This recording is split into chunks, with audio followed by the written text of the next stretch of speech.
चित्रपट सृष्टी एक अशी दुनिया आहे जिथे एकेकाळी तुम्ही लोकप्रियतेच्या शिखरावर असता तेव्हा लोक तुमची वाहवा करतात, परंतु जसं तुम्ही या दुनियेपासून दूर जातात तसं मात्र लोक तुम्हाला विसरतात।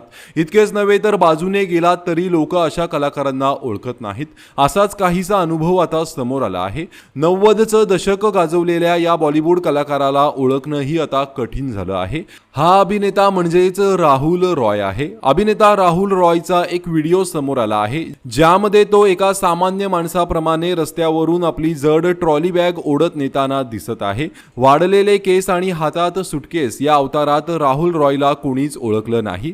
सध्या राहुल हा बॉलिवूड पासून दूर एकाकी जीवन जगत आहे। तो कोणत्याही पार्टी इव्हेंट आणि पुरस्कार सोहळ्यांपासून दूर आहे। आशिकी या चित्रपटातील गाण्यांनी एकेकाळी तरुणाईला वेड लावणारा हा अभिनेता व्हिडिओमध्ये अत्यंत साध्या वेशात दिसत आहे। राहुल रॉयला अशा अवतारात पाहताच चाहत्यांनीही आश्चर्य व्यक्त केलं आहे। जेव्हा चित्रपट सृष्टीत खऱ्या कलाकारांना संधी देत नाहीत तेव्हा त्यांना अशा प्रकारे संघर्ष करावा लागतो, अशी हळहळही अनेकांनी व्यक्त केली आहे। 1990 मध्ये प्रदर्शित झालेल्या आशिकी या चित्रपटाने राहुल रॉयला रातोरात सुपरस्टार बनवले। हा चित्रपट सलग 6 महिने हाऊसफुल चालला होता, मात्र सध्या या अभिनेत्याची अवस्था पाहून चाहतेही थक्क झाले आहेत।